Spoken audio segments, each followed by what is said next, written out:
रिश्ते मिले तो सही पर बिखरने के लिए एक दूसरे के आमने सामने तो आए। उन्हें इस बात का एहसास तो हुआ कि वो अपने हैं, पर बावजूद इसके क्या फायदा हुआ। जी हाँ, ये रिश्ता क्या कहलाता है कि आज के एपिसोड में तो भाई यही सब कुछ देखने को मिलने वाला है कि किस तरह से सारे रिश्तों पर से का सच ओपन हो जाएगा, पर बावजूद इसके हर कोई मुंह फेर लेगा अपने अपने रिश्तों से। तो चलिए मैं बता दूं आपको कि आखिरकार कहानी को क्या होता है और किस तरह से कहानी में किस तरह से ट्विस्ट आता है। तो शुरुआत वहीं से होती है जहां पर अभीरा रोक लेती है अभीर को, और उसी दौरान वो अरमान को यानी अभीर को रोक कर वो खुद अरमान को ले जाने लगती है। पर अरमान को तो चुप ना रहने की जैसे एक बीमारी सी हो गई है। तभी तो वो अभीर को फिर से धमकाता है कि अगर दोबारा इधर नजर आया तो तेरे लिए अच्छा नहीं होगा, खबरदार। और अभीर का गुस्सा फिर बढ़ता है और वो कहता है तेरी तो, और कहकर जो गमला हाथ में था उसे वो दे मारता है अरमान की तरफ। वो तो अच्छा होता है कि अरमान तुरंत से साइड में हो जाता है, जिसके बाद दादी साथ चिल्लाती है कि इसे अभी के अभी अरेस्ट करो, पुलिस स्टेशन में डालो। जिसके बाद अभीर भी चिल्लाता है ये कहते हुए कि आपके घर का थाना लगा के रखा है क्या, पुलिस स्टेशन क्या आपके घर का है।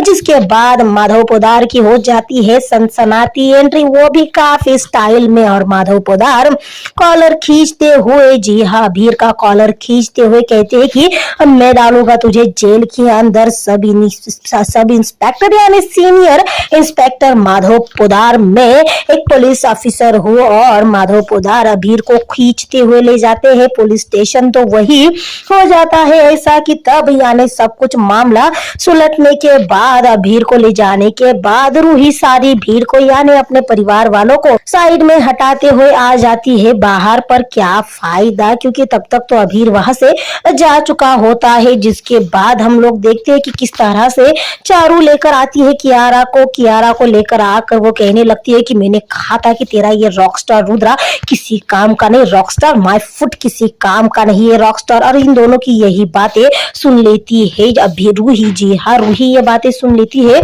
और उसी दौरान मनीष गोयनका का आ जाता है फोन। जिसके बाद वो बात करने लगते हैं रूही से, यानी नहीं, रूही ने फोन किया था अब मनीष गोयनका का हालचाल जानने के लिए कि आप अभी सही तो है ना, ठीक ठाक तो है ना, आप किसी बात का कोई स्ट्रेस तो नहीं ले रहे ना। जिसके बाद मनीष गोयनका पूछते हैं कि तुम अब तक जाग क्यों रही हो, मैं तो बिल्कुल सही हो, पर तुम क्यों जाग रही हो, सब कुछ सही तो है ना। जिसके बाद रूही कहती है कि अरमान अभीरा की बातें और उनका झगड़ा खत्म हो तो ना। जिसके बाद मनीष गोयनका कहती है क्या उन दोनों में झगड़ा हुआ। जिसके बाद सुवर्णा जो वहां आई हुई थी वो भी हड़बड़ा जाती है, तुरंत से मनीष गोयनका के पास आ जाती है, मनीष गोयनका को बताती है, यानी मनीष गोयनका पूछने लगते हैं क्या दोनों में झगड़ा हुआ। जिसके बाद रूही बताने लगती है कि नहीं, उनका झगड़ा तो नहीं हुआ है, पर कोई आया था, जी हाँ, कोई आया था रॉकस्टार रुद्र जिसका नाम था, और जिससे अरमान की हाथापाई हो गई और काफी ज्यादा बहुत बड़ा बवाल भी हो गया। जिसके बाद मनीष गोयनका दोबारा से पूछते हैं क्या नाम बताया तूने। जिसके बाद रूही दोबारा से बताती है कि हाँ, उसका नाम रॉकस्टार रुद्र था। ओ माय गॉड, ये सुनते ही मनीष गोयनका भागे दौड़े पहुंचने लगते हैं, यानी बिना सुवर्णा जी का जवाब दिए, बिना सुवर्णा जी की एक भी बात सुने मनीष गोयनका सीधा भागकर पहुंच जाते हैं पुलिस स्टेशन। तो यहाँ पर पुलिस स्टेशन में अभी जोर जोर से चिल्ला रहा होता है। तो वही रूही भी काफी ज्यादा शॉक हो जाती है कि आखिरकार आजकल सबको हो क्या गया है। उस लड़के का नाम सुनते ही पूरा परिवार इस तरह से रिएक्ट क्यों करता है जैसे अब बहुत बड़ा बवाल हो चुका हो। वैसे रूही इस बार तो बात को टाल देती है। तो वही अभीर यहाँ पूरी चौकी में हल्ला मचा के रखा था कि मुझे अपने लॉयर से बात करनी है। जिस पर माधव पोदार कहते हैं कि तूने मेरे घर पर आकर मेरे घर के सामान की तोड़फोड़ की है, साथ ही तूने मेरे बेटे पर हाथ उठाया है, तुझे तो अच्छी खासी जेल भेजूंगा। और ये मेरी पुलिस स्टेशन है तो यहाँ पर मेरी चलेगी, तेरी कोई नहीं चलेगी। और उसी दौरान वहां पर आ जाते हैं अरमान अभीरा। जी हाँ, अरमान अभीरा आ जाते हैं। जिसके बाद माधव पोदार अरमान अभीरा से कहते हैं कि अच्छा हो गया तुम लोग यहाँ पे आ गए, चलो अब इस कागज पर दस्तखत कर दो। जी हाँ, यानी अभीर के खिलाफ जो केस फाइल किया गया था उस पर दस्तखत करने के लिए कह देते हैं माधव पोदार। जी हाँ, अरमान तो बेझिझक सिग्नेचर कर देता है। पर उसके बाद तुरंत से जब अभीरा की बारी आती है, अभीरा 2 से 3 बार पेन सिग्नेचर करने के लिए टेक तो देती है कागज पर, न जाने क्यों पर उसका दिल अब बार बार उसे मना कर रहा होता है। तभी तो वो एक नजर सामने देखती है, एक नजर अभीर को देखती है, और अभीरा की यही हाल कहर हरकत देखकर कहता है क्यों, क्या हुआ, नहीं हो पा रही सिग्नेचर? दिल कह रहा है कि सिग्नेचर मत करना। जी हाँ, इसी तरह से अभीर अभीरा से बात कर ही रहा होता है कि अभीरा दोबारा से मुड़ जाती है सिग्नेचर करने के लिए। तब भी मनीष गोयनका आकर उससे कागज छीन लेते हैं, ये कहते हुए कि इतनी बड़ी गलती मत कर देना। जी हाँ, इतनी बड़ी गलती मत कर देना। जिसके बाद अभीरा उल्टा चिल्लाते हुए कहने लगती है कि गलती मैं नहीं कर रही, आज तो सबसे बड़ी गलती इस इंसान ने की है। आपको पता भी है आज इसने घर आकर कितना बड़ा ड्रामा क्रिएट किया है। इसने अरमान पर हाथ उठाया, इसने पूरे घर में सामान की तोड़फोड़ मचा के रख दी है। जिसके बाद अभीर जोर से चिल्लाने लगता है, ये कहते हुए कि इससे किसने आने दिया, आने मनीष गोयनका को किसने आने दिया यहाँ पर, इन्हें बाहर निकालो अभी के अभी। जिसके बाद अभीरा अभीर पर चिल्लाते हुए कहने लगती है कि तुम मेरे इस तरह से तुम इनसे बात नहीं कर सकते, तुम्हें बड़ों से बात करने की कोई तमीज वगैरह है भी या नहीं? और ये पुलिस स्टेशन है, कोई तुम्हारा घर नहीं जहाँ पर तुम्हारे ऑर्डर्स को माना जाएगा। जी हाँ, यहाँ पर तुम्हारे ऑर्डर्स को कोई नहीं मानेगा। तो वही अरमान अभीरा मनीष गोयनका को बार बार बताने लगते हैं कि इसने किस तरह से बवाल मचा के रखा है। तो फिर से एक बार अभीर अभीरा के प्राइवेट बातों में ताकाझाकी करते हुए कहने लगता है कि अरमान जैसा पति अभीरा डिजर्व ही नहीं करती है, और अभीर अभीरा को सलाह देता है अरमान को छोड़ने की। जिसके बाद अभीरा भी अभीर पर फनफनाती हुई गर्म हो जाती है और सीधे से कहती है कि मैंने तुमसे 2-4 बातें क्या कर दी अपनी प्राइवेट, तुम तो उसका ढिंडोरा पीटने लगे।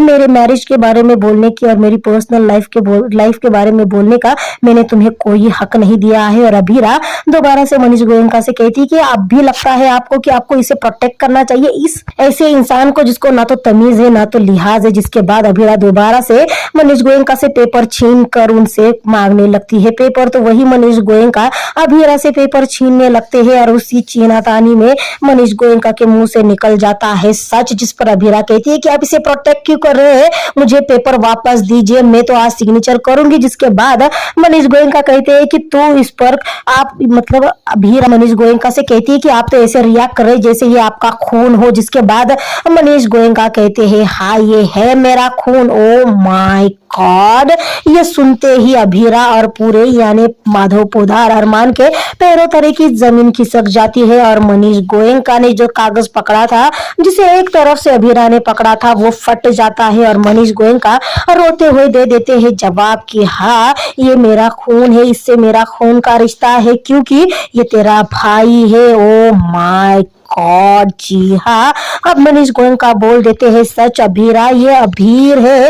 ओ माय गॉड, जी हाँ, अभीरा भी एक पल के लिए पूरी तरह से शॉक हो जाती है। जी हाँ, उसके भी तो पैरों तले की जमीन खिसक जाती है। तो वही अभीर भी बहुत ज्यादा शॉक हो जाता है। तो साथ ही अभीरा को यकीन ही नहीं हो पा रहा था कि उसका अपना भाई है। तो वही अभीर को याद अपनी आती है अपनी छोटी सी विश, जहाँ पर मनीष गोयनका उसे और रूही को बता रहे होते हैं कि उनके साथ खेलने के लिए एक छोटा सा नन्हा सा मेहमान आने वाला है। वो मेहमान कोई और नहीं बल्कि अभीरा ही है। जी हाँ, जिसके बाद अरमान कहता है यानी जहाँ एक तरफ अभीर अपनी बहन को देख रहा होता है तो अभीरा अपने भाई को देख रही होती है। तो वही अरमान मनीष गोयनका से सवाल करता है कि जहाँ तक हम लोगों को पता है तो अभीरा और उसकी ममा के अलावा अभीरा का कोई और पेरेंट ही नहीं है। जी हाँ, अभीरा की सिर्फ ममा ही उसकी पूरी दुनिया थी, उसका कोई और परिवार नहीं था। जिसके बाद मनीष गोयनका कहते हैं कि मैं सारा सच बताता हूँ और मनीष गोयनका बताने लगते हैं पूरा सच कि अभिमन्यु से शादी हुई थी। जी हाँ, अक्षरा की अभिमन्यु से शादी हुई थी। जिसके बाद मनीष गोयनका के मुंह से अभिमन्यु का नाम सुनकर अभीरा सवाल करती है कि अभिमन्यु कौन है, मैंने तो इनके बारे में कभी नहीं सुना, मम्मा ने तो कभी भी इनका जिक्र नहीं किया, तो अभिमन्यु है कौन? और तब मनीष गोयनका बताते हैं कि अभिमन्यु से अक्षरा की शादी हुई थी पर किसी वजह से वो शादी टूट गई। जिसके बाद अभीर अक्षरा की कोख में था और उसके बाद वो दोनों अलग होने के बाद अभीर का जन्म हुआ और उस टाइम पे तेरे पापा यानी अभिनव जी अक्षरा के साथ थे और फिर उन्होंने अपने एक बाप से भी ज्यादा बढ़कर अभीर का ध्यान रखा। जी हाँ, इस तरह से मनीष गोयनका पूरा की पूरा सच बताते हैं अभीरा को कि उसके बाद अभीर और अक्षरा इनकी क्यूट सी फैमिली थी क्योंकि अभीरा उस टाइम पे मैं अक्षरा की कोख में थी, पर उसी दौरान एक एक्सीडेंट में अभिनव जी चले गए और उसके बाद आरोही चली गई और उसके बाद मेरे कहने की वजह से अक्षरा घर छोड़कर चली गई, जिसके बाद सब कुछ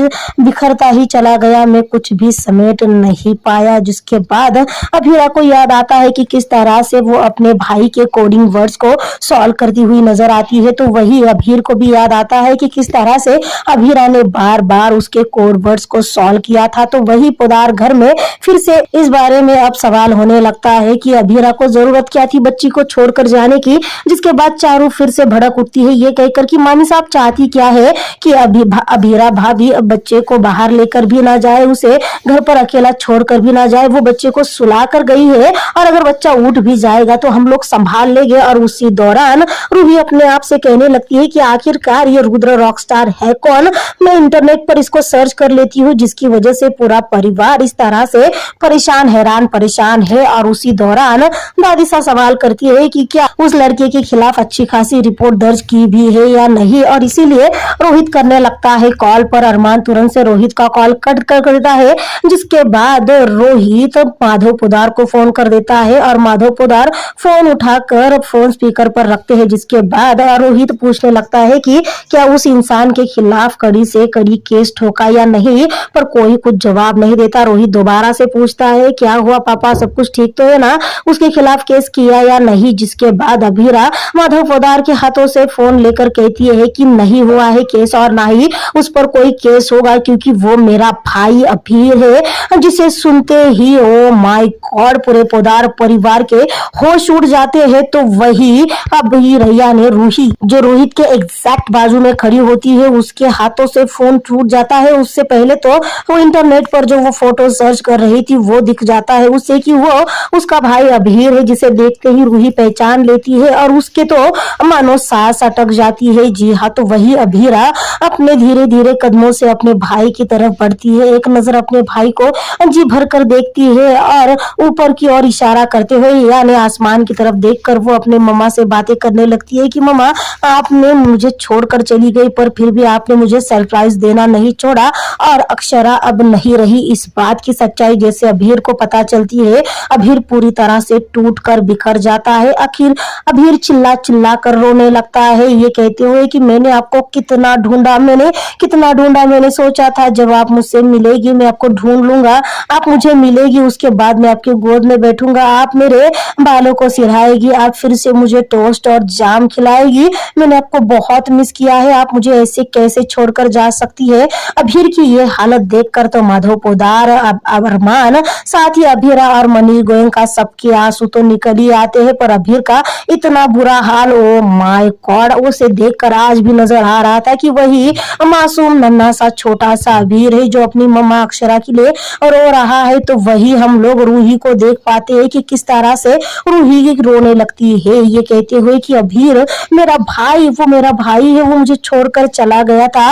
और रूही और रोहित को बताने लगती है कि मेरा बचपन का सबसे बेस्ट, लोगों के हर बचपन का हर एक मोमेंट बेस्ट होता है, पर मेरे बचपन का बस एक साल, जिस साल में मेरा भाई मेरे साथ था वही एक साल मेरे लिए बेस्ट था। मेरा बिल्ला बॉय, मेरा अभीर, मेरा भाई, मेरा बेस्ट फ्रेंड वापस आ गया है। जिसके बाद रोहित तुरंत से कहता है कि ठीक है मैं तुम्हें तुम्हारे भाई के पास तुरंत से लेके जाता हूँ। और रूही रोहित का हाथ पकड़कर जाने लगती है, तो रोहित भी खुशी खुशी उसे ले जाने लगता है पुलिस स्टेशन। तो वही अभीरा भी चाबी लेकर और अभीर को बाहर निकाल देती है। अभीर सामने यानी अभीरा और अभीर आमने सामने होते हैं। जी हाँ, अभीर और अभीरा आमने सामने होते हैं, पर ये क्या भाई, जैसे ही अभीरा अभीर को गले लगाने के लिए हाथ आगे बढ़ाती है अभीर रोक देता है। तो वही उस तरफ जो रूही खुशी खुशी अपने भाई की तरफ बढ़ी थी उसे याद आ जाता है कि उसकी और किस तरह से अभीर में हुआ था झगड़ा, किस तरह से अक्षरा की वजह से गई थी उसके माँ की जान, और उसके